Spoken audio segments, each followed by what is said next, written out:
They had a nice little tribute to the president of Nintendo, Satoru Iwata. Did any of you guys watch it? No. Nope. No. Next segment. Next segment.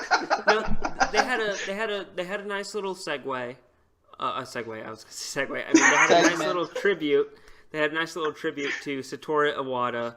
I thought the Game Awards tribute was a little cheesy, but they had Reggie Fils-Aimé, president of Nintendo of America, come on, and he spoke about Satoru Iwata, and it was just very very heartfelt. And I thought that was really awesome of them to recognize the loss. A good send-off.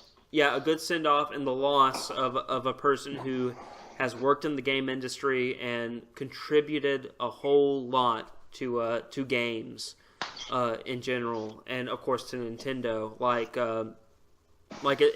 It's been said over and over again, but did you guys know that in I believe it was the Silver and Gold Pokemon games, during the weekend or something, they were having trouble because in Heart and Gold you go back to the original game's continent, and you can go and fight all the gym leaders there. Well, they were having a problem fitting all that into a Game Boy cartridge.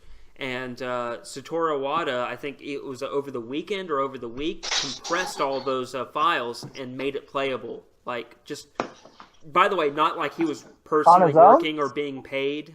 He was just on the weekend, I'll do this. He was that passionate about, his craft. He's just like, I'll do this over the weekend and get it done.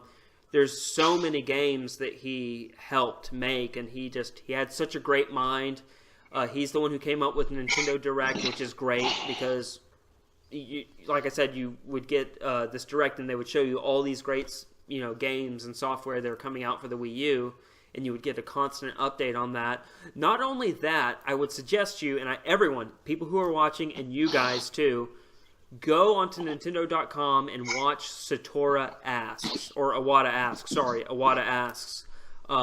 And it's Iwata interviewing game developers who are working on games for the Wii U and the 3DS.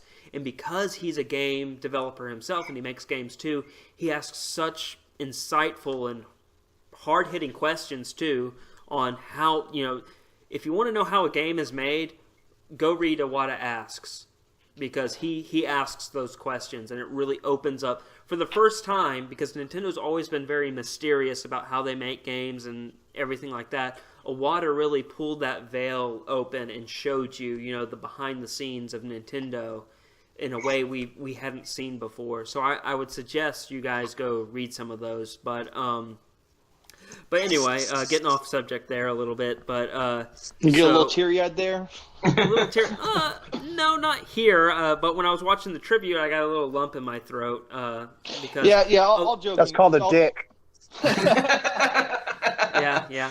No, I was gonna say because all joking aside, so I'm gonna say that he did influence gaming industry a whole lot, and so he will. I like looking at his face when I was playing Brain Games on the DS. He was the mascot. Like his face was the main mascot for the Brain Games thing on the DS when it was first released, and I loved that game. And I loved his little happy face on there all the time. Yeah. And I'm holding off. I'm not gonna say it. Go on. He shepherded Nintendo from the Wii, which was their highest success, and even to their lows with the Wii U.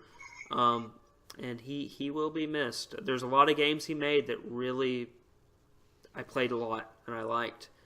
And it was just a great tribute. That's we as all gamers, even though we joke about mostly Jonathan about jerking off and stuff, but I think that mostly Jonathan. It's always Jonathan jerk off jokes. But the point is that all joking aside, no jerking off jokes.